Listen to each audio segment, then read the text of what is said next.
Let's take a look at Holmes section 2.2 where we try to solve a specific type of boundary value problem. Now, more specifically, the type of problem we ought to solve is a boundary value problem that is defined on 0 to L. So what we have given is that the solution in 0 is equal to alpha, and the solution in the other endpoint, L, is equal to beta. So the differential equation describes the dynamics of a function y that lives on the interval 0 to L, and the differential equation itself is a second-order linear inhomogeneous differential equation. And if you don't know what that meant, look at the previous video. And if you do, let's just write it up and freshen up anyways. So the differential equation is like this. The second order derivative of y plus p of x multiplied by the first order derivative of y plus q of x multiplied by y equals f of x, where p of x, q of x, f of x, alpha, L, and beta are all given. And as we recall from before, if p, q, and f are continuous functions, and if q is non-positive, then this boundary value problem has a unique solution. So that's always a good place to start, by identifying what p, q, and f are, and just checking if we know for sure it has a unique solution. Now, that's the main purpose of this video here is to draw the grid that is constructed in the finite difference formula that they construct in Holmes section 2.2. So in order to do that, we should probably start off by drawing a coordinate system of some kind. Let's see if I can draw a straight line. So this is my y-axis, and here I will plot the values of y. And this is my x-axis. So notice how when we were working with the initial value problem, we always used t's, y of t plus k, etc. But here in the boundary value problem chapter, we use x's. Well, that's mostly because with boundary value problems, we tend to visualize them as something that works in space. In the book, they talk about something with two poles and a bird or something like that. And when we look at initial value problems, we tend to think of the solution as a function of time, because with initial value problems, they always give you y of 0 equals 10, for example, and then you have the arrow of time to guide you.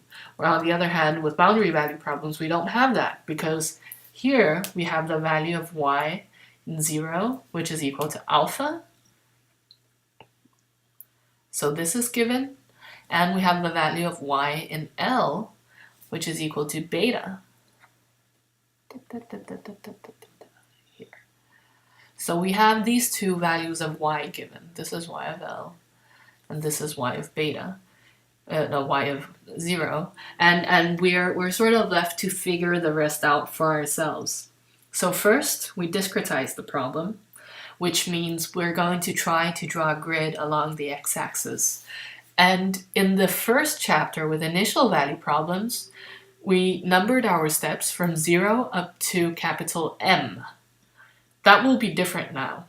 In the boundary value problem chapter, we do a different kind of numbering. We start with counting x0 in this endpoint, so that still makes sense.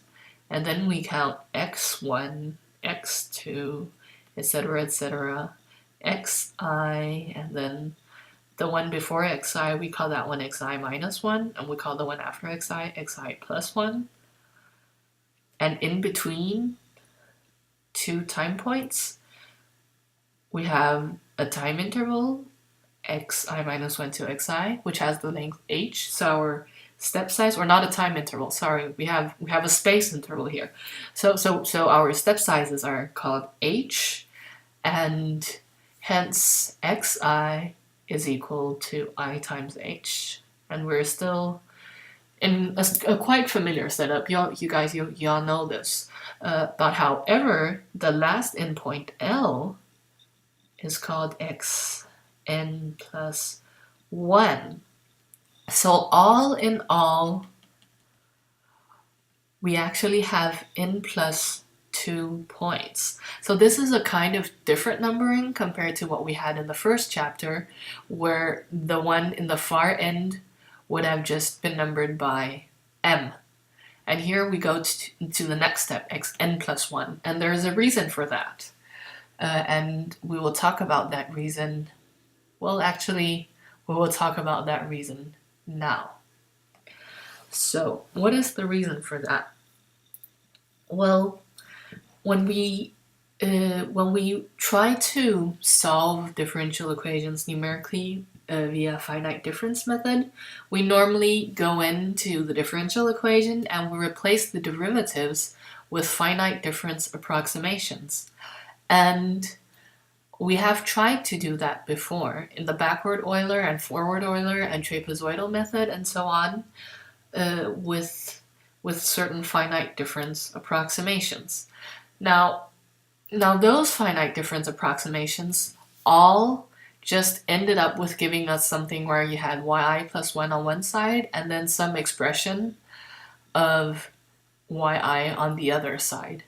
If it was an explicit solution, this was how it looked.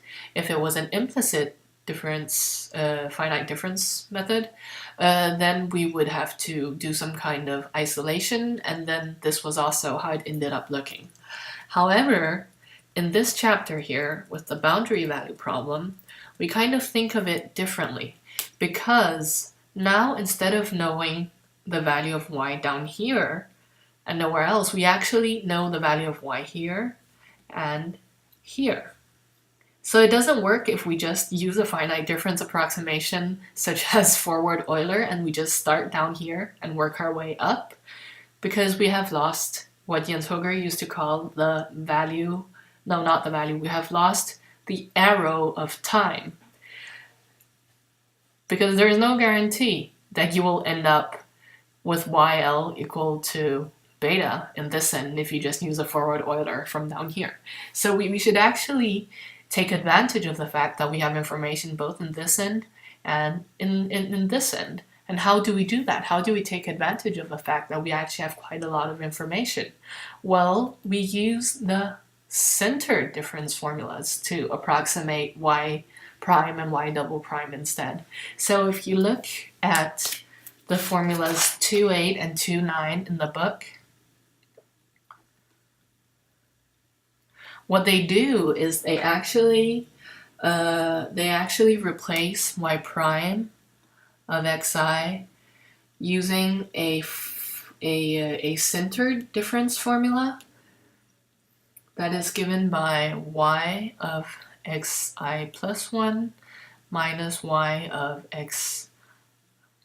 xi minus 1 divided by 2h. And just remember that h is the step size, divided by 2h minus a sixth multiplied by h squared, and then y to the third derivative in some eta I that lies between xi minus 1 and xi plus 1.